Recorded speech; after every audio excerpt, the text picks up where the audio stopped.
Okay, what I'm planning to do today is to spend half an hour or less just telling you a little bit about what a new theory might be, what I call the leverage cycle, and then to spend the rest of the time maybe answering questions about the course that you might have. I could, if you wanted to, devote the whole time to what the new theory is, but why don't I at least pause after half an hour and see if you have questions. So what is the thing that's been missing from the entire course and has been missing from economic theory, I think, almost entirely for all these years, and certainly missing from all the textbooks that you might have looked at during the course of the semester? And you remember there were a list of 20 books or something you could have read, and that's the idea of collateral. And it's the idea that in order to guarantee that you're going to keep your promise, you have to put up collateral. And people just don't trust in everyone else keeping their promise. They want collateral. So if you put that into the model, what sorts of things might be different? So I want to just work out an example so you can see how they might change. I want to talk about an example that's going to illustrate how you might, what happened in our crisis. And I guess it's a little interesting that I wrote this I presented this in 2000 at the World Congress, and it got published in 2003. So this was long before the crisis. Now, as I said, there had been other smaller crises before, in 1998, maybe 94, maybe 87, certainly 98. And of course, I was thinking about these previous crises when I built this model. But not many other people thought much of those other crises. And as it happens, this last one that we're still at the bottom of, or a little past the bottom of, I think is very similar to the ones we had before, but just much bigger.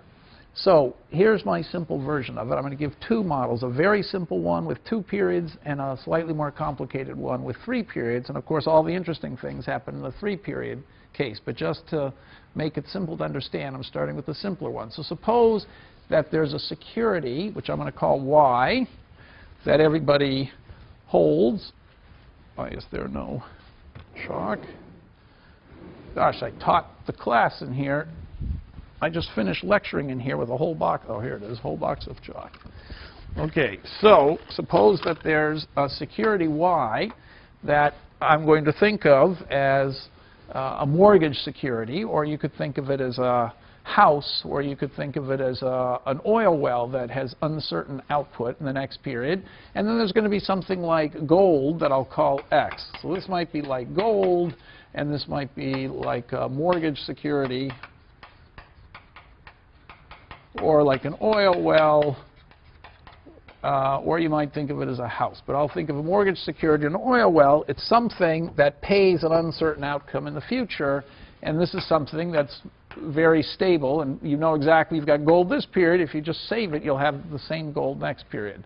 So now people are going to differ according to how optimistic or pessimistic they are. That's my idea of not everybody's the same. So I imagine that there are 2 possibilities next period.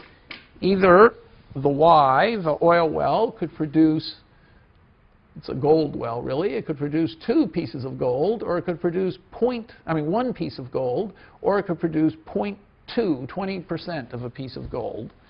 So everybody begins with 1 oil well, 1 mortgage security, and 1 piece of gold. So they can consume the gold, or they can, make it a filling for their teeth, or they could wait next period, and then they'd have it in either state next period because it's perfectly durable, or they could use the gold to buy more oil wells, each of which might pay off 1 or 0.2. So that's it. Now people care about the consumption of gold. The only reason to get the oil well, as Fisher, as we've assumed all through the class, the only reason to get the oil well is that it might produce gold for you next period. Gushing oil, money, gold, it might gush some gold for you next period. So people care about consumption, how much gold they eat here, times the probability that they're going to be up here, times how much they eat here, plus the probability that they're going to come down here, times how much they eat here. In other words, they're risk neutral with no discounting, and they just multiply consumption here and here by the probabilities and add the consumptions, and then add it to the consumption here. That's what everybody's got the same utility, but with one difference. H is the probability agent H attaches to going up. So I think of these people as a continuum of buyers now. Instead of 2 buyers like we've always had, or 3 buyers, or even 1 buyer, I've got a continuum. And they are different because some are more optimistic than others. Now, this is stuff that we haven't really paid much attention to before. So these optimists are the people who have H very close to 1, and lots of other people have H's in the middle, and there's some people who think H is 0. That's the way they differ. So, of course, the very most optimistic person thinks the oil well is worth 1 piece of gold. He doesn't discount, and he thinks he's going to get 1 for sure, so he'd be willing to pay 1 for it here. The most pessimistic person thinks the oil well is only worth 0.2, and let's say she'd only be willing to pay 0.2 for it here. So what's the price of oil wells going to be? Well, if we just had our usual model, a 1-period model, we would see that the people with the high H would sell their gold to buy more oil wells because they thought it would be valuable, and the people with the low H's, thinking the oil wells weren't worth much, would sell them to the high H people to get more gold in the present. That's basically what would happen. Okay, and you'd get some dividing line where the people above A would be buying oil wells, spending all their money, and the people below A would be selling oil wells and getting more money. So, for example, if A was 0.69, which is what it's going to turn out to be, Mr. A, what does he think the value of an oil well is? He thinks it's 0.69 times 1 plus 0.31 times 0.2, which is 0.06. So 0.69 plus 0.06 is 0.75. Okay, so Mr. 69 thinks the oil well is worth about 75. And so if the price, everyone above him thinks it's worth more than 75. So if the price were worth 75, everyone above would want to buy, and everyone below would say, oh, it's not worth 0.75, so I'll sell it. And since they're risk neutral, they don't have, their valuation is independent of how much of it they have. So these people below would want to sell everything, and these people above would want to buy everything. So that's nothing different from what we've done from the very beginning, except that maybe the one difference is people would go to the extreme. They would end up, these guys would spend all their money buying oil wells, because every time they bought an oil well at a price of 0.75, this guy, for example, is sure it's worth 1. The more he buys, the better he is. So he'd spend all his money on oil wells, and these guys would sell all their oil wells. But other than that, it's very similar to what we've done. So what's the difference going to be? The difference is just one thing. Where do I divide this dividing line, A? Well, can these guys up here afford to buy all these oil wells? Well, the answer is, so far, it doesn't look like that's possible, because if the dividing line is way up here, these guys up here don't have enough money to buy all the oil wells down here. After all, they only have 1 piece of gold apiece, and if the oil well costs 75, they can each buy 1 1/3. If you multiply that by 1 1/3, you're never going to buy all these oil wells down here. So this seems like it's too high for A to B. So the new twist is, maybe the guys up here who want the oil wells, who are so sure they're going to do well, maybe they can borrow money to buy the oil wells. Okay, so they can make a promise to pay money in the future, maybe 0.5 and 0.5 in the future, say, and then sell those promises and borrow money, in other words, promising in the future, and then use that money to buy more oil wells. So that's what people do in the market. Any hedge fund, the 3 definitions of a hedge fund, the 3 defining characteristics of a hedge fund, I think I might have said once, are A, that they hedge. So unlike other money managers, they're always trying to hedge, and we talked about what hedging is, and many, many more managers are doing that than ever before. So that's not so, it's different from 50% of the people, but not from, the hedge funds are 5%, and the other 45% are also hedging, so that's not so different. The second thing they do is they borrow money to make their investments. A lot of these other managers aren't allowed to borrow. They may not be allowed to hedge either. Those are called long-only managers. They can't hedge. Some of them can't borrow. Hedge funds hedge and borrow, and then hedge funds charge high fees. That's the third defining characteristic. But anyway, so they borrow. So a lot of these people, and in the economy, I told you last time, a huge number of people borrowed a huge amount of money. So borrowing is obviously very important. So how much are they going to be able to borrow? I mean, this guy, number one, he'd like to borrow as much as he could. Every time he borrows money, he's sure that he's going to be up here. So every time he borrows $1, he gets to make an investment that he's sure is going to be a great investment. And he's planning on paying everything back because, you know, he's sure he's going to go up here, so he's going to be incredibly rich. So he's going to pay back what he borrows, but he's going to get such a profit, he's going to make a fortune. So if people could borrow however much they wanted to and promise to pay back, this guy would borrow everything, Mr. One, I mean, would borrow everything, and imagine he was going to get up here for sure, and imagine he was going to keep his promise for sure, and he'd bid the price up almost to 1. Okay, but now who's going to lend to him? And how much will they actually lend to him? Well, in our old world, we didn't worry about who was going to lend. Everybody assumed they're going to get paid back. But in reality, people don't assume they're going to get paid back. The lenders are going to say to themselves, wait a minute, if this guy promises us to pay us, say, 0.5 and 0.5, maybe he'll be very rich over here and he'll be able to pay us back. But, you know, I'm not sure he's going to be so rich here. I mean, what is it that I don't even know what he has. How do I know what the borrower is going to actually have in these states? I don't want to look into his personal bank account and find out everything about him. And, you know, that's the way banks who lend sometimes do that. And they go to a lot of effort to check, you know, how reliable a borrower you are. But people in general, most of the lenders don't, you know, you don't want to do that. That was the idea of securitization. We don't have to have so much careful looking into the personal finances of everybody. Much simpler is to use the asset Y as collateral.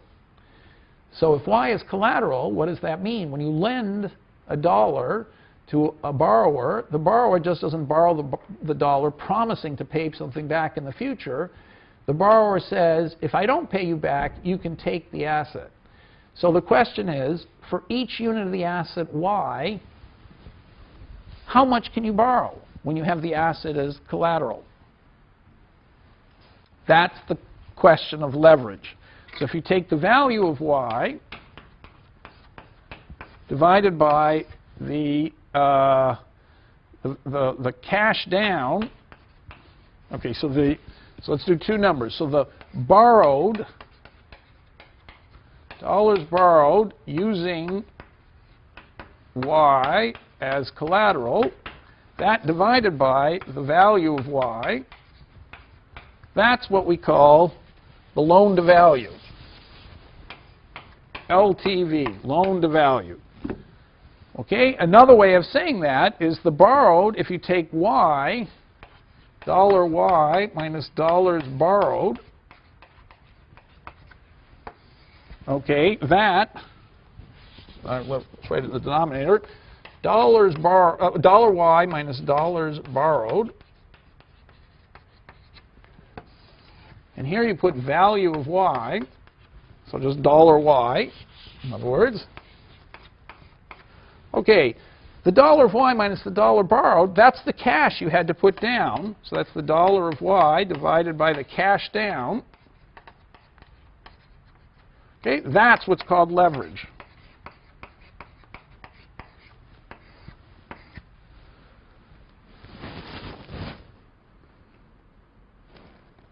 So, and it's obviously the same thing as loan to value, because you just sort of invert the number and do a subtraction, you get leverage. So if you knew the loan to value, you'd know the leverage, and vice versa. They're the same thing.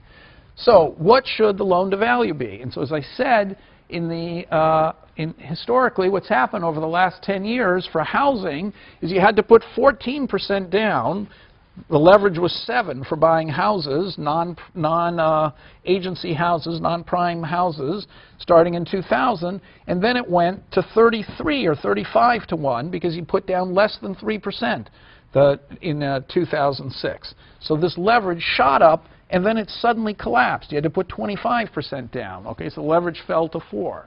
So that, I'm going to explain, has a big effect on on the price of housing and the price of mortgage securities.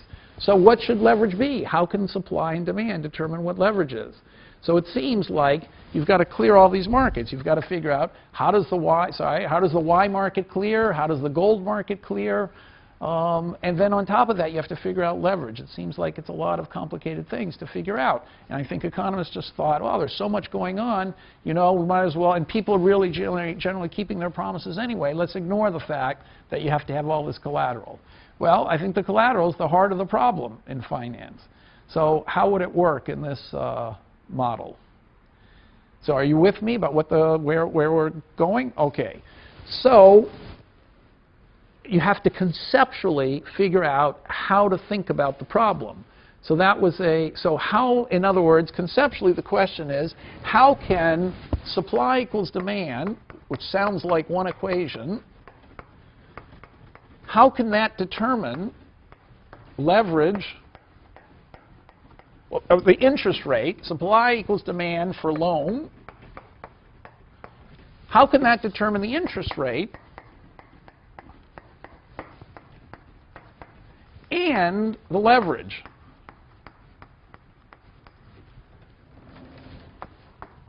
It seems like you have one equation, and how can you determine two things with one equation? Well, the answer is that you can do it, okay? And so but first we need a conceptual framework to think about it. So it seems like a contradiction almost, a mathematical contradiction. So it must be that the problem is ill-posed, and so I claim it is. So what you really should be thinking is that there's not just one interest rate and one leverage. You should be thinking that there's the promise, and then there's the collateral, and those things taken together define the contract. So let's say the promise is 0.2, and the collateral is 1 unit of y. 0.2 of x, 0.2 of x. So you're promising 2 units of gold in the future, and you've got 1 unit of y as your collateral. So that implies a delivery of 0.2 and 0.2. Why is that? Because in the good state at the top, the collateral is worth 1. So if you've made the promise and the lender can seize your collateral if you don't pay, you're going to either pay 0.2 or he's going to seize the collateral, and so you're going to pay 0.2. Maybe you'll sell some of the collateral to pay 0.2. And if the promise is 0.2 down here, the same thing. Either he's going to seize the collateral, the lender will seize the collateral, or you'll sell it and keep your promise. In either case, it'll deliver 0.2, 0.2, and it's going to sell for some price. Okay, and the price is actually going to be 1. So the interest rate effectively is 0. Now why is that?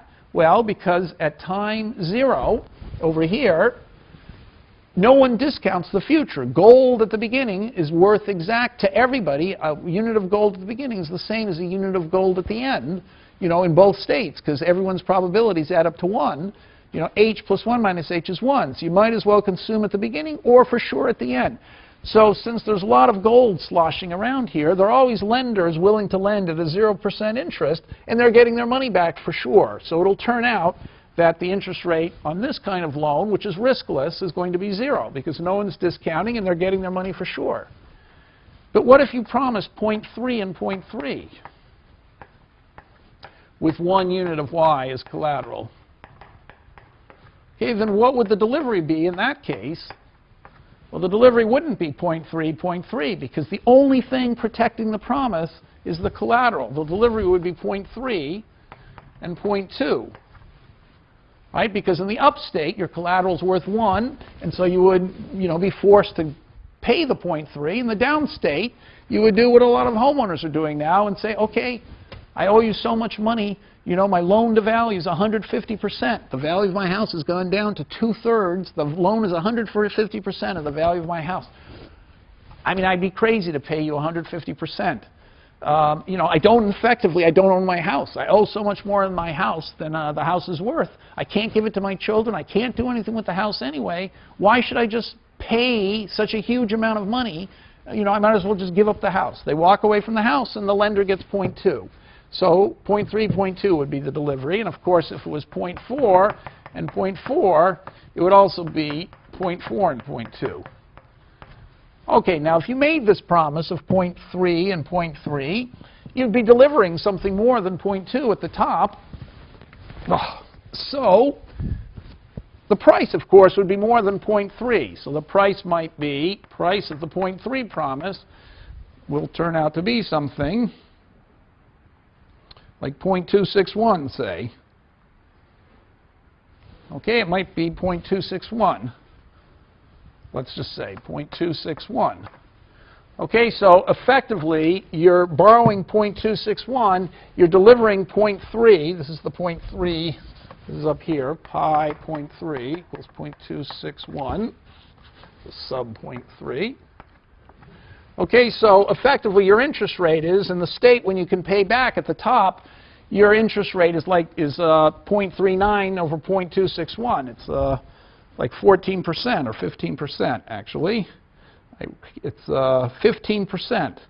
Okay, so 0.3 over 0.61, 261 is, so 0.3 over 0.261 is 1.15. So this over here means 15% interest.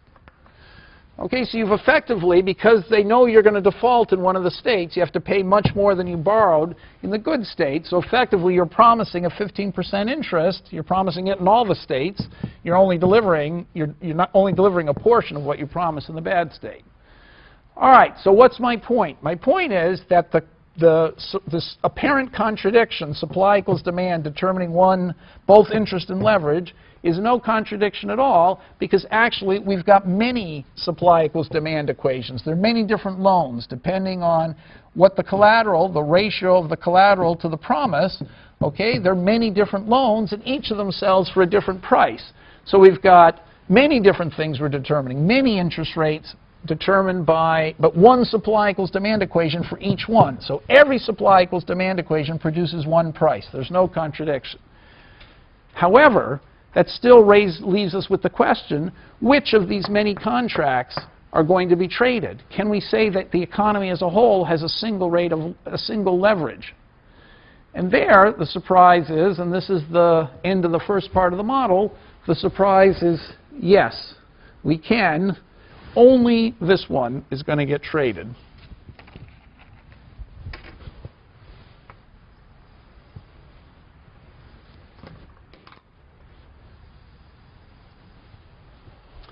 So everybody in the economy, no matter how optimistic you are or how pessimistic you are, even though you have the available chance to make a bigger promise, of course having to promise a bigger interest rate, even though, there's the interest rate, even though everyone has available that opportunity, they won't avail themselves of that. Everybody will trade on this promise. So how could that be? And by the way, before we answer that question, let's just see that if everyone used this promise, that in fact the price we talked about before would prevail. Okay, so why is this 0.69? That A should be a little lower. It doesn't look like 0.69. It looks a little too high. But anyway, it's supposed to be 69% of the way up. Why is that the right price? Well, how much could these guys buy? Well, the top 31%, okay, what can they do? They've got 0.31 cigarettes. Okay, so I'll write it over here. They've got 0.31 cigarettes between them. The top 31% are the buyers, right? So we've got 31% here and 69% of the people down here. Okay, and here's A equals 0.69. So these guys have 0.31 cigarettes between them. Now, if they promise, every time they buy an oil well, they promise 0.2 units, okay? Every one of them, they're going to buy all the oil wells in the whole economy. So however many people there are here, let's call it mass of 1, maybe it's 1 million people, mass of 1, they're going to borrow 0.2. Okay, so this is their own gold, and this is borrowed gold.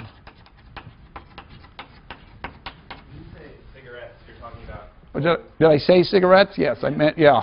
It's another example of gold. I meant gold. So you could think of gold, consume it now or consume it later. Cigarettes you can consume now or consume later. Yeah, I have all these things in my head of what I could have interpreted. So yeah, I mean gold. So you can consume the gold, thank you, the gold now or the gold later. Okay, so each of these guys owns a unit of gold. So 31% of the population has a unit of gold. So you've got 0.31 total units of gold. They end up buying all the oil wells, And so that's how much can they borrow on all the oil wells using as collateral. So the oil wells they started with, they borrow using those as collateral, and the oil wells that they buy, they also use as collateral. So they've got all the oil wells. They're making the 0.2 promise, okay, but it has a price of 1. There's no interest. The interest rate is 0, so they're borrowing 0.2. So the total amount of gold that they have at their disposal is 0.31 plus 0.2. And how many oil wells do they have to buy? 0.69% of the oil wells, 0.69. And if you take 31 and 20, that's 51 over 69, which is about 0.75, which is exactly what I said the price is. That's going to make this guy, Mr. 69, exactly indifferent to buying or selling. So all the people up here are going to say, at the price of 0.75, it really is a good deal. I want to buy and borrow as much as I can. People down here are all going to want to sell. The people up here, with the money they started with, plus what they can borrow, are going to be able to indeed buy all these oil wells at a price of 0.75. That's what we just found, and that's why that's the equilibrium. Did that go too fast, or almost too fast? Yeah, question. I was just wondering, for the price of the 0.2 promise, why is that 1? Oh, okay, because you're going to get the money for sure. So how much money is being lent? Basically 0.2. So there's a huge number of guys down here. Their total amount of gold is 0.69, right? They've got 69. There's one giant, there's 1 unit of gold in the whole economy. They own 69% of the gold, and they're only lending in total 0.2. So there's lots of extra gold that they have that they're not lending. So, and the interest, they don't care whether they get gold now or gold later, because there's no discounting, and they're getting the money back for sure. So competition between these lenders is going to drive the interest rate all the way to 0. If the interest rate were positive, they'd all want to rush in and lend, because then they're going to get more gold out at the end than they had at the beginning, and there's not discounting. So the competition among lenders will drive the interest rate down to 0, and they're guaranteed to get paid back because the collateral is big enough. You had a question. I'm still confused, because for the first statement, you only promised to pay 0.2 in the future. So shouldn't the price be 0.2 right now? Oh, and I said the price is 1. Yes, the price per unit is 0.2. Yeah, that's horrible. Thank you. The price is 0.2, exactly. The price is 0.2 for the promise of 0.2. It's price of 1 per unit promise. The price is 0.2, exactly. Gosh, what a terrible mistake. Thank you very much. It's 0.2, exactly.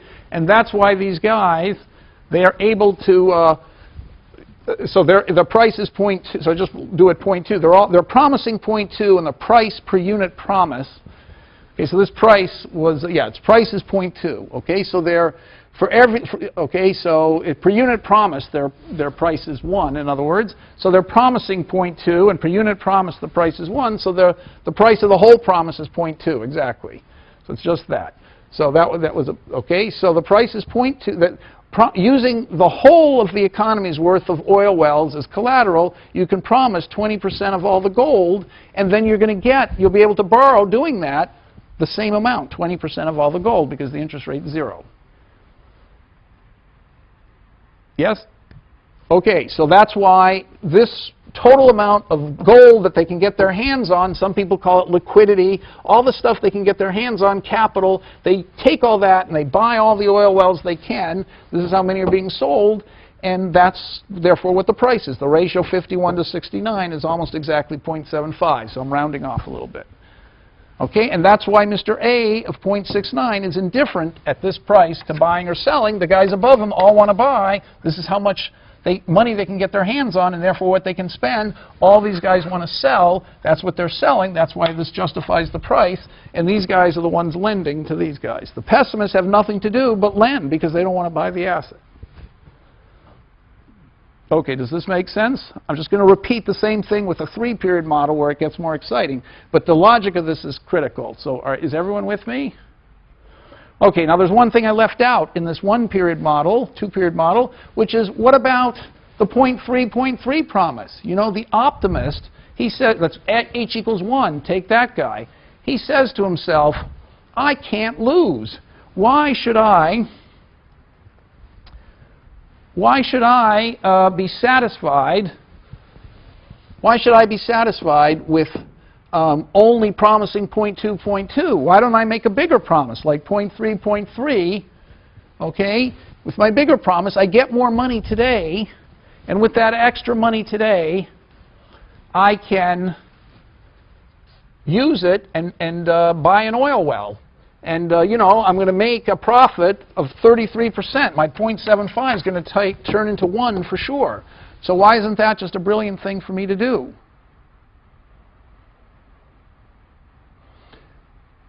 You know, so why should I be satisfied? The more oil wells I get my hands on, the better I seem to do. So why is he not making the 0.3, 0.3 promise? Well, so it sounds like he ought to, but if you think about it one more minute, you'll realize that he shouldn't. And why is that?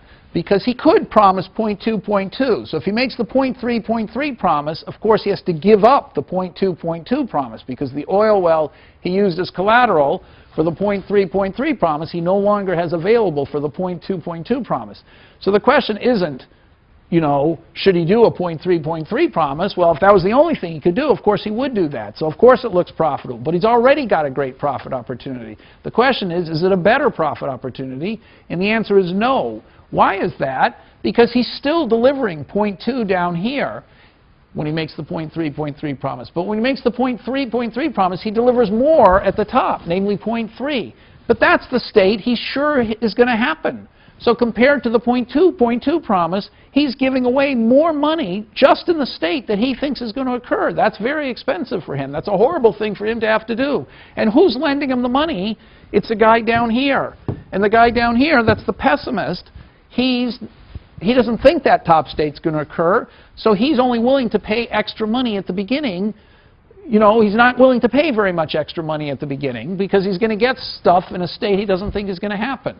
So anyway, I don't have time to work it all out, but if you think it through, you'll realize that nobody wants to do this trade, because the guys at the top who seem to have the greatest advantage in borrowing more, when they borrow more in this way where they're defaulting, they're actually paying more only in the state that they think is going to occur, and the people doing the lending are getting money only in the state they think won't occur. So both of them think it's a worse arrangement than the original 0.2, 0.2 arrangement, and so they'll, even though there's a price and it's available to be traded, nobody will want to trade it. Okay, so the market does indeed pick out a single leverage, and what is the leverage? The leverage, as we calculated from this number, is the price of the asset, which is 0.75, divided by the cash down, which is 0.55, because you could borrow 0.2, and that's, you know, 1.4 or something. I don't know exactly, but let's say 1.38 leverage. 1.35 is the leverage. Okay, so it's not that high, the leverage. Okay, and the principle is that we just discovered when you have this kind of heterogeneity, different kinds of heterogeneity produce different amounts of leverage, and I'm not going to be able to talk about that, but with this kind of leverage, the promise will always be the maximum for which there's no default. Okay, that's how much borrowing is going to happen and the market's going to allow. So what market do we always see that happening in? The repo market. It's a one-day market.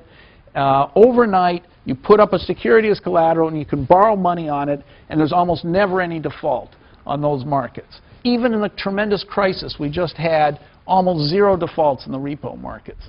Mortgage markets, there were defaults. But there, the heterogeneity isn't just how optimistic you are, it's whether you like to live in the house or not. So it's a different case, which I won't have time to cover. Okay, so this is part one. We're just going to say the same thing in part two. I'm going slower than I thought, but anyway, the last model is going to be part two. So are there any questions about that? Did this first part? Yeah. I mean, maybe this is sort of a silly question, but I'm sure it's not.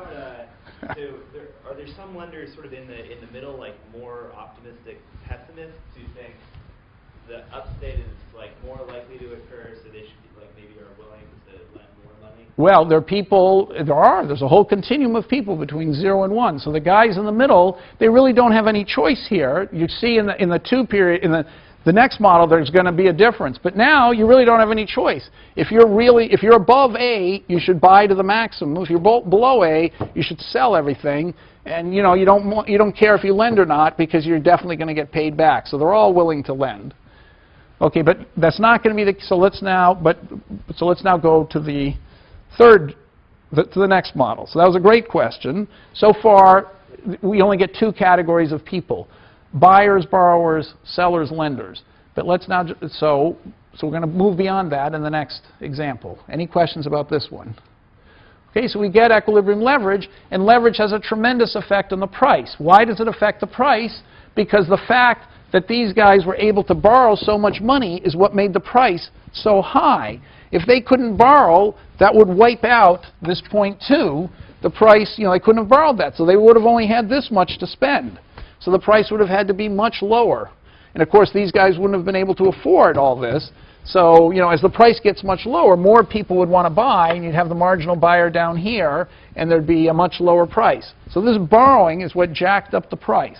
Leverage means high prices. It seems like the most obvious thing in the world and commonsensical thing in the world. But remember, it never got mentioned in this course, right? It never gets mentioned in any textbook.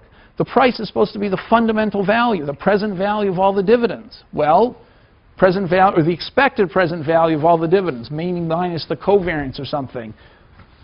Where was leverage in that formula? It didn't happen, okay, because we didn't have the idea. We assumed that everyone could borrow as much as they wanted to. But here we see that they can't borrow as much as they want to. They're limited in how much they can borrow, and because they're limited, it's going to turn out, if you make the limit less severe, they're going to borrow more and the price is going to be higher. So you ignore leverage by saying people can always borrow whatever they want to. Then it never gets mentioned. But it's the heart of the matter, I think, at least in a crisis. Okay, so let's just do one more version of the model. Okay, which is the same thing, but now with one extra period. So what's the extra period going to do? The extra period is we've got, instead of 2 periods, we have 3 periods. So what's going to happen is the collapse, the 0.2 only happens with 2 pieces of bad news. You have to go down twice to get 0.2, otherwise y pays off 1. And everyone's going to begin at the beginning there with 1 unit of y and 1 unit of gold, just as before. And they're going to pay, and they could consume in the middle or they could consume in the end, but they have no more endowments. All their endowments are right at the beginning, 1 unit of y, 1 unit of gold. There's no discounting. They just care about the expected consumption. The difference is now it takes 2 periods to see the realization. So 2 pieces of bad news. Now why is that interesting, 2 pieces of bad news? Well, when I was in the crisis, both in '98 when I thought about this model, created this model, but also recently, is people start to realize things are going wrong. So something goes wrong, and now everyone says, well, things are still okay now, but I realize we're closer. It takes a lot of things to go wrong for things to collapse. But each time one of them goes wrong, you're a little closer to the collapse.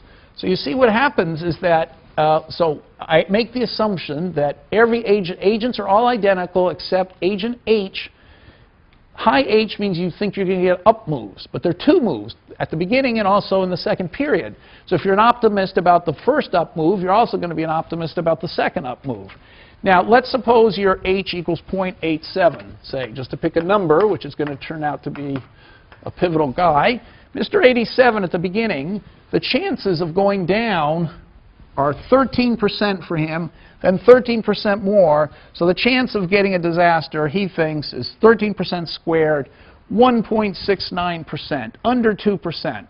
So he thinks the value of the asset is over 98, because with 98, under 2% here, the rest of the 98 must be over there somewhere. So it's obviously his valuation is over 98. Now, once he gets down to here, he realizes the chances have gone from 1.69% to 13%. Okay, so his valuation is going to be a little bit more than 87, because it's going to be 87% of that and 13% of that. So it's 87 plus a little bit. So he's going to go down from 98 something to 87 something. So of course, when the first down state happens, everybody gets more pessimistic, including Mr. 87. He now thinks that the asset value maybe went from 98 to 87, which is an 11-point drop. Okay, and everybody's going to have a drop. He went from 98 plus to 87 plus a little bit. So it's an 11-point drop is what he thinks happened. Okay, so you can see this is bad news. When there takes two things to go wrong, the first piece of bad news is going to, people are going to take it as bad news. But the interesting thing that happens is that actually they get more uncertain. So this is a very special, things go up, you get one for sure. Now you've learned something, there's no uncertainty. Here, the move down created more uncertainty than you had before. So if you look, and not only that, more disagreement. I mean, Mr. 0.9 and Mr. 0.9 and Mr. 0.8, neither of them thought there was much chance of getting down to here. 0.9 thought 1% squared, that's negligible.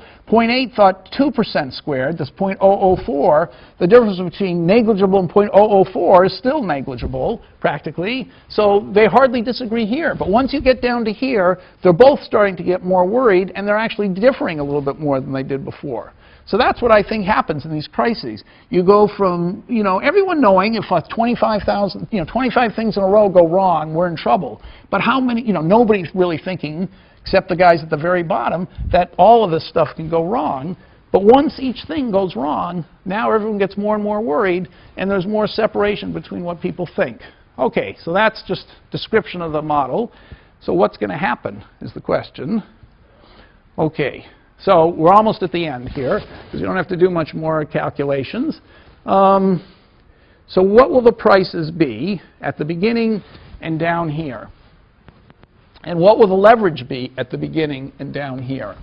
Well, remember our principle that the leverage will always be worked out, in this case of heterogeneous beliefs, so that people can promise, so there'll be no default. The maximum promise is the most you can make without any chance of default. So you can see that, I'll tell you what the prices are. They're going to be that. So if you made a 2-period loan, a long loan, a lot can go wrong over a long loan. You can get all the way down to 0.2. So you're not going to be able to borrow very much if you make a 2-period loan. If you make a 1-period loan, in a day, not much can go wrong. That's why these repo markets are so short. In one day, practically nothing can go wrong. Well, here something does go wrong, but you can fall to 0.69. It's a lot better than 0.2. Okay, so you could borrow at the beginning 0.69. That'll be the equilibrium promise. At the beginning will be 0.69 with no interest. The equilibrium promise here will be 0.2 with no interest. The equilibrium promise there will be 1 with no interest. Okay, so, all right. So this turns out to be the equilibrium. Why? Notice how shocking it is. Nobody thinks the price drop from 95 to 69 is justified. That's a huge 26% drop. Mr. 87, he thought the price should go from 98 to 87. That's an 11-point drop. Mr. 1 thought it was worth 1 to beginning. He still thinks it's worth 1. That's no drop. Mr. H equals 0 thought it was worth 0.2 at the beginning and still thinks it's worth 0.2. That's no drop. No matter who you pick, I think the worst one is 0.5. 0.5 thought it was worth, we have to figure it out, 25% chance of going down here, 75 up there. So 0.75 plus 0.5 is 0.8. Right, 25% of 0.2 is 0.05. So 0.75. So Mr. H equals 0.5, thinks the expected payoff is 0.8, 75% of one of those ones, and 25% of 0.2 is another 0.05. So 0.75 and 0.05 is 0.8. So he thinks down here, where he's at 0.5, it's now worth 0.5, and 0.5 of this is 0.6. So he thought the drop should be from 80 to 60, a 20-point drop. That's the biggest drop anybody could imagine, 20 points. Most people are at 11 points or 0 points or something like that. Nobody's at a 26-point drop. That's way bigger than anybody could imagine is justified by the bad news in the economy. Yet that's what the equilibrium becomes, okay, from 95% to 69%. So why is that? And that's the end of the story. What happened in the drop? Well, 3 things went wrong. Okay, so the first thing is that 87 is the marginal buyer. So everyone above him bought. All these optimists were buying. Everyone else sold and lent money. Okay, now, Presume that, right? What? You just said, let's assume 87 is the marginal buyer. I'm assuming that, and it's going to turn out to be the correct answer. Now, how did I know 87? Well, I'll tell you. You'll see at the end. But yeah, question? No, just fixing your hair, that's okay. Okay, so 87%, Mr. 87 is the marginal buyer. So those guys at the top bought. Now, how could they afford to buy so much? Well, they're borrowing so much. They're borrowing 0.69, okay? Plus, they already had their 0.31. So together, they can borrow, they can spend 0.69 plus 0.13, that's 0.82 that they're, it's 0.82 that they're spending, and they're only buying 87, and so 82 over 87 is about 95. So there's a little rounding going on. So that's why the price is 0.95. Now, why did it crash to 0.69? It crashed because, look what happened. These total optimists at the beginning, the top 13%, they borrowed, they spent all the money that they had, their 13% cigarettes, gold. They spent the 13%. They borrowed everything they could to the hilt, so they owed 0.69 in both states. So what happens to them here? They spent all their gold, and they owe the total value of their collateral. They're wiped out here. They've got nothing left. So the most optimistic people in the economy, they're just out of the economy. They've all gone bankrupt. So now we've got a smaller population with less optimistic people, okay? And so these new optimists are going to do the buying now. Well, first of all, they don't think the asset's worth as much for a bunch of reasons. One is they got bad news. So the people who are left don't think it's worth as much as they did from the beginning. Plus, the most optimistic people at the beginning aren't there either. And then lastly, and most importantly, the people who are left can't borrow very much money because the leverage at the beginning was 0.95 over 0.26. You could borrow 69, so you had to pay down 0.26. That's 3.6 leverage. Here, the price is 0.69. You can only borrow 0.2, so you have to put 0.49 down. The leverage is 1.4. So you went from 3.5 leverage to 1.5 leverage. The leverage collapsed. And so these guys who are left, they're not as optimistic. They themselves, because they've got bad news, the most optimistic people are gone, and the people who want to do the buying can't borrow as much. So there are three reasons that drives the price down. The marginal buyer becomes a much lower guy than before, and so that's why the price is lower. It's not just the bad news, because Mr. 87 would never have justified that drop. It's because the thing has fallen into more pessimistic hands. So all those bankers and hedge funds who bought all those mortgage securities at the beginning, they've been wiped out by now. They're way up here. They can't buy. They're much more sober people who are left who also know we've had bad news. They're willing to pay less to begin with, and they're fewer, and they're more pessimistic, and they can't borrow very much. So the price drops for all those reasons. I think that's the essence of the crash. Three reasons: the people going bankrupt who are the most optimistic buyers, the second reason, because the news was bad. That's the first reason. The news is bad, optimistic buyers going out, and the leverage collapsing. Okay, so the price drops a long way. So I'll end with one more slide and then sum up. The last slide is his question about the classes of people.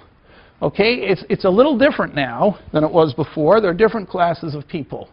Okay, so let's just think about this. Why was the marginal buyer Mr. 87?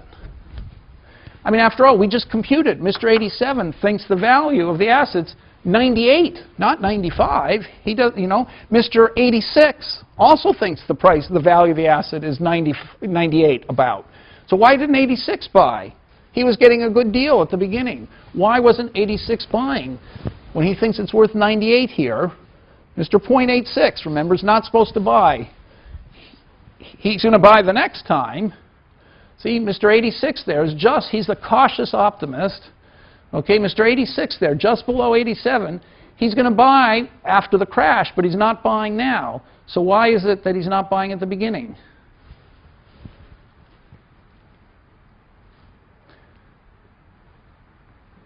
Well, so this is the only subtlety, but it's the answer to your question. Mr. 86 says to himself, I can make a profit. I think it's worth 98. And I only have to pay 95, that's like a 3% expected return, and I'm risk neutral, so that's great. If I'm right, it goes from 95 to 100. I can get 5%. On the other hand, maybe I should wait for the crash. If the crash comes, the thing is worth, I only have to pay 69. I can get 40% return, 31 over 69, whatever that is. I can get a 40% return if there's a crash. Wouldn't that be, that's much better than my 5%. if I'm right. So that guy is waiting to make money in the crash. So of course, by waiting and buying in the crash, he's helping to reduce the terrible calamity because he's a buyer. If we just had more people like that, I think of that as Warren Buffett. Okay, I call them the cautious optimists, all the way down to Mr. 0.74. Mr. 0.75, for example, also thinks the asset is worth more than 0.95 at the beginning, but he doesn't buy either. So all these people, the cautious optimists, they're holding out for the crash, and the crash would be much worse without them. But they don't eliminate the crash because there are not enough of them. So here are the three classes of people you were thinking about. They're not quite as optimistic. They still think it's a good buy, but they decide not to buy, waiting for the crash. Now, how did I know that it would stop at 87 and 74? How did I get all those numbers? Well, I don't have time to derive them. Those are the equations. But I can explain it very simply. You see, thinking you're going to take advantage of the crash means you must have a high H. You think if things go here, they're still going to end up okay. That's why you think there's a big profit opportunity. But if your H is too high, you don't think you're ever going to get to the crash. So you've only got this small intermediate group of people, the Warren Buffett-like people, who are optimistic enough to think that we're going to pull out of our depression, pull out of the crash, and still there's a profit opportunity, and yet think that the crash is likely enough so that they'll wait for it. People who think they'll make a bigger profit, higher H, once the crash starts, well, they don't even think the crash is going to happen. Okay, so I've made a big assumption that if you start with, the people with high H's always have high H's. Okay, but I think that's life. I think that's not a bad assumption. Every hedge fund guy I've ever talked to who thought that this was a low probability event also thought we were going to come out of it and things wouldn't be that bad. Okay, so I'm not saying that these people don't learn. Everybody learns when they see the first piece of bad news. They're more pessimistic. You go from 1.69% to 13%. So it's not like people are learning. They are learning. But relative to the rest of the population, if you started optimistic, you stay optimistic. And that's why there's only a small group of Warren Buffetts who could save the situation. All right, so that's my model of the leverage cycle, of what happens.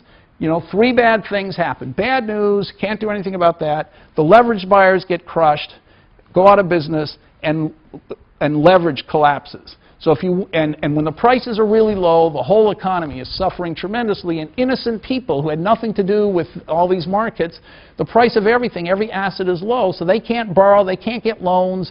Margins are so tough, they're small businesses, they can't borrow, they're totally crushed down here. So how would we save the economy? We'd undo the three things that happen. We can't undo the bad news, but the three things that happened were uncertainty went up. It wasn't just bad news, it was scary bad news. So this gap between 1 and 0.2 is much bigger than that gap. That's why the leverage went down. Volatility went up. So you have to contain the bad news. Okay, that would help. You have to contain the bad news, that's A. So you can't eliminate the bad news, but you can contain the volatility of the bad news. Secondly, you have to increase the leverage. And thirdly, you have to make up for the people who've gotten destroyed. The buying power is gone. Somehow the government has to replace that temporarily. So those are the three things we should be doing now. And in the long run, we should never have let leverage get so high up here. That's what made the price so high up here, and that's why everyone got wiped out down here, because they were borrowing so much. We should never have let that happen. So if we regulate the economy not to let leverage get so high, we won't have such a crash. But if we do have a crash, the way to deal with it is to undo the three things that went wrong. That's the sort of story that I've been telling. Yes? Do you have a theory for what the right amount of leverage is? Okay, so that's a wonderful question, and of course I've been asked that before. So let me put it in several different ways. Let's take the most hypercritical way. Some people, so I presented this theory, remember, starting in 2000, so way before the crash. And so people would say then, oh, very nice, very cute, but first of all, there's not going to be a crash. And secondly, how could we ever know what the right amount of leverage is? It's an impossible pie-in-the-sky goal to regulate leverage. Okay, well, you see, that's why.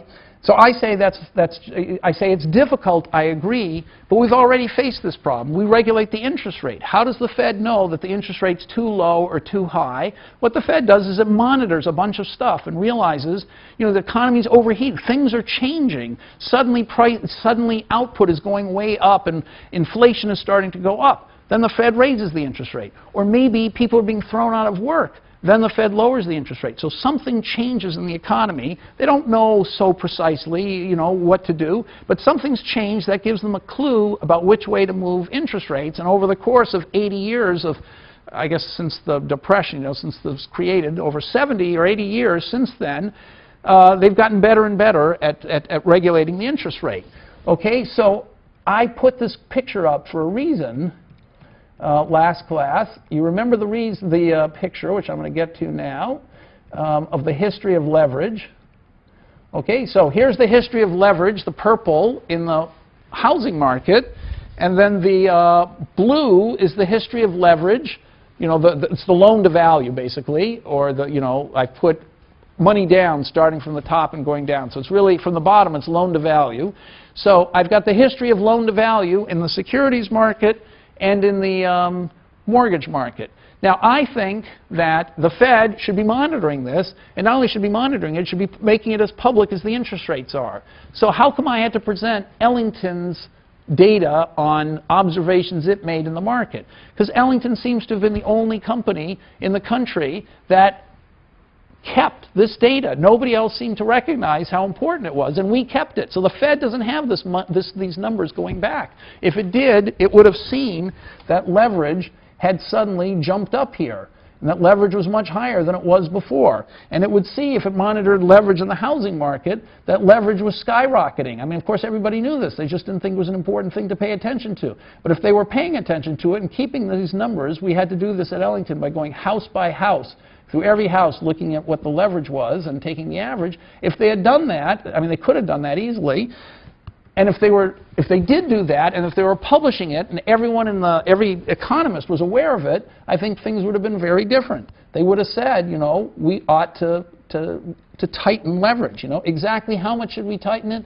Well, they would have said, I don't know exactly, but we would have forced banks not to allow loans with 3% down. You know, should it be 10% or 15% or 8%? It's a little hard to say what exactly the right number is, but we would have picked a number higher than 3%, and we would have avoided a huge problem. And you know, in later years, we'll get better and better at picking that number. So I'm trying to answer your question. So in the securities market, another thing you could do, another trick you could do, is you could say, we'll pass a rule that says you can't. Here leverage is going down, right? They're asking for more and more margins. You could pass a rule that says you can't double your margins, you know, from 10% to 20% or 20 to 40. You can't double them in under 4 months, say.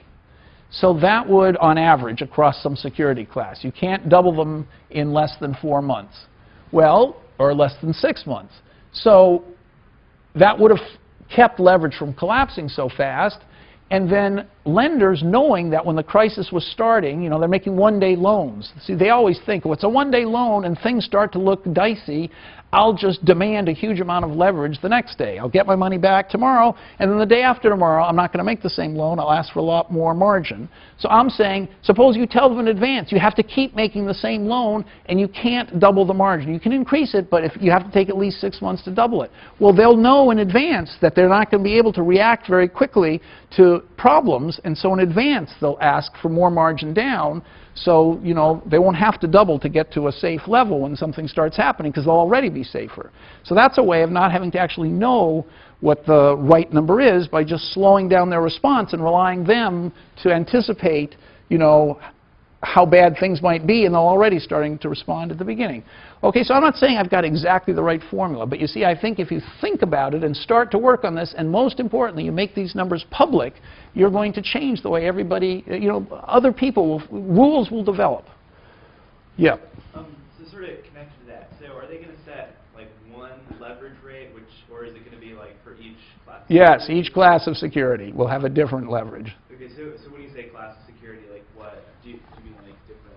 I mean, like, you know, the government already makes a lot of loans through Fannie Mae and Freddie Mac, but Fannie Mae and Freddie Mac will have to ask for at least 20% down. You know, prime securities will have, prime mortgages will have to have at least this much amount of money down. So on the housing market, you'll have to have a certain amount of money down. On treasuries, you can have a very high leverage. on mortgages, plain simple mortgages, you can have not quite as high a leverage, but a pretty high leverage. On mortgage derivatives, which are much more complicated, the leverage has to be much less. So you might say, there'll be some rule that says, so anyway, those are the kinds of classes that I have in mind, and we have to work out exactly how how they're going to be regulated. So it's a little bit so let me answer your question in two parts. Yes, it has to depend on the kind of security, and B, even trying to answer your question, I'm revealing that it's not so obvious exactly what the formula is and how to do it, but this has to be worked out. Yep. Is there some kind of like Phillips curve relationship here between, could you make between the amount of leverage and unemployment that kind of is all the same like Phillips curve like? Yeah, well, I think that end up being awful also, or yes, I think that's the whole point of the crisis, that the things feed back on each other. The feedback is the most important thing. So in the crisis, take any one of these. When leverage starts to go down, that makes the prices start to go down. But when the prices start to go down, people get more worried that things are going to go down further. I mean, they have good reason to worry, and so the leverage goes down more, which makes the prices go down more, and so they feed back on each other. So definitely, it's a spiral of one thing affecting the other. And of course, the more the prices are going down, the more the optimists are losing money, and so your best buyers are getting wiped out. And that's the third thing. Those three things are always feeding back on each other. Lucas, like critique though, is saying that people should be able to expect this coming forward, and they should account for that. Is there a... No, because the model was totally rational. Every person did expect all this. Everyone anticipated perfectly what would happen. So there's no Lucas. So the Lucas critique is, people will realize they're in a different, people should realize the environment they're in. But here in this environment, everybody up here understood from the very beginning that the prices were going to go down to 0.69. They realized that there was going to be this acceleration of problems, and so they all anticipated it, but still they wanted to buy because they didn't think they were going to get down there. They thought they were going to go up here. So remember, I don't know if I have it in this slide, but one of my most amazing pictures was this one of what happened to the market. It's open. So what happened to the market here, which I think I showed you last time. I mean, I know I did, but I'll just show it to you again. Now with this new perspective, you can look at it. Presents. So this is Jerusalem. I gave this talk in Jerusalem. Okay, second talk. Okay, so remember this picture.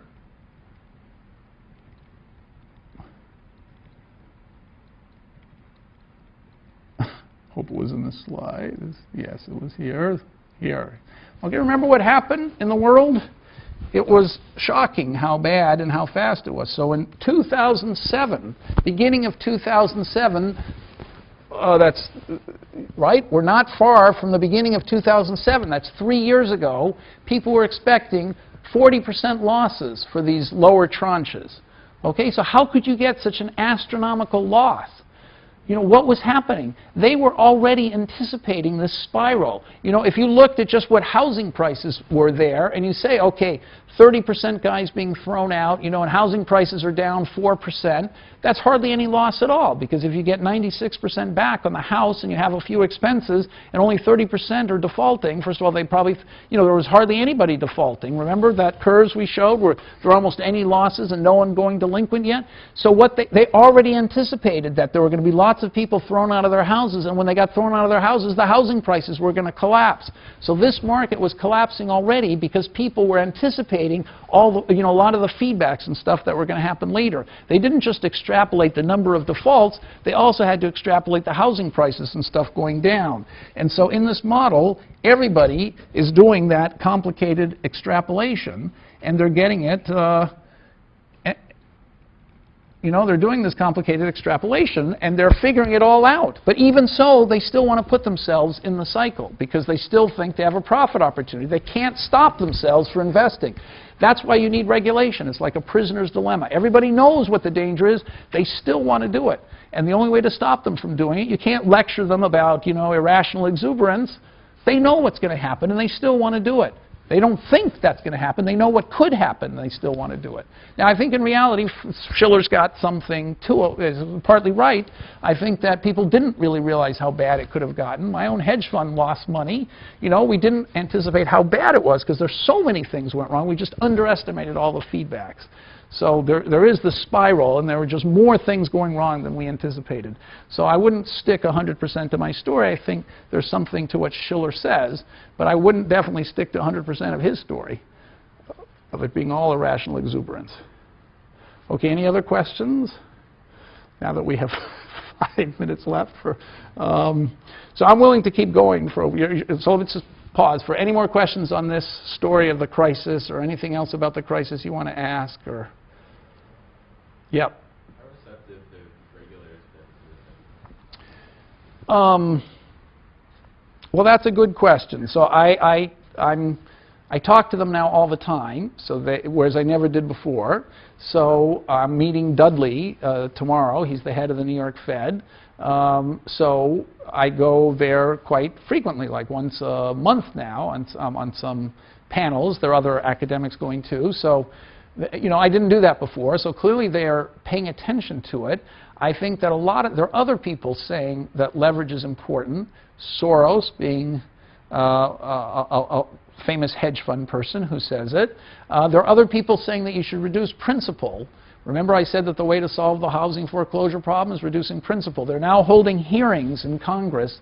I was supposed, you know, I could have gone Tuesday to testify, but I have already testified, but they're having other hearings now. I didn't go because I was teaching, but there were a lot of people who went, and a lot of people said we should reduce principal. And a year ago, when I was saying that, hardly anyone else was saying it, although there were others, but very few.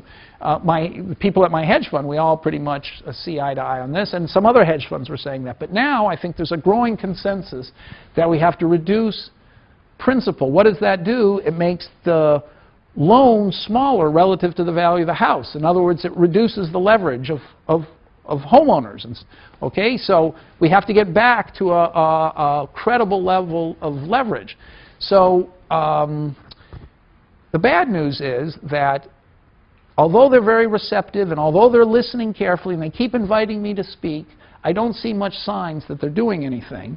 And the one thing that they should have done by now is collected all this data. So they should have gone to all the big lenders and said, the Fed should have, and said, this is the margins we're charging on all our different securities, and here's, you know, here they are, and then the Fed would be able to monitor how much they were going up and down. Now, a bunch of these lenders themselves have also become excited about what I'm doing, and they're starting to publish reports about it. So one, Credit Suisse, for example, their research department now thinks that a better measure of money is not just M1 and M2 and all that stuff, but how many loans, leveraged loans, are made in the repo market. And they add that to the money supply, and they think that gives a much better picture of the economy.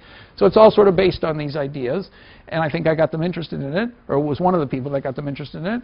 But they aren't going to publish their leverage numbers unless everybody else does, because why should they give away private information? Why should they say, you know, we're lending to Ellington on slightly less generous or more generous terms than we're lending to some other guy? One of the two of us is going to feel bad about it.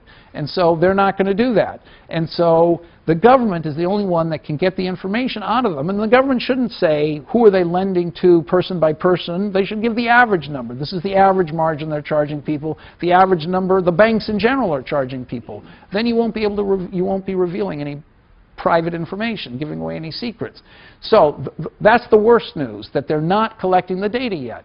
And it's shocking to me. So I've had many times, so I'm going to yell at Dudley about that again Friday, but I've done it before. So hopefully they're going to do that. They say they're going to do that. So I believe they'll do that. And I believe that once they have all these numbers, they're going to start to think differently.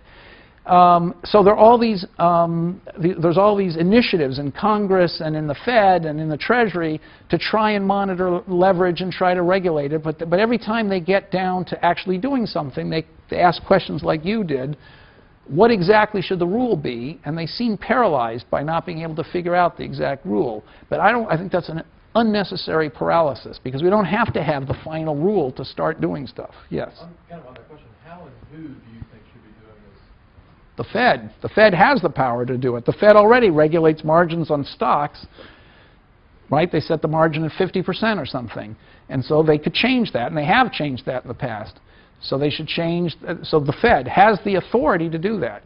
The Fed did that after 9/11. It called everybody up and said, right after 9/11, it said, you cannot change your margins. And nobody changed their margins. I mean, if ever there was a day when people were nervous and wanted to have a higher margin, it was on 9/12. Nobody changed their margins. So they've done it before, but you know, that's a pretty extreme day.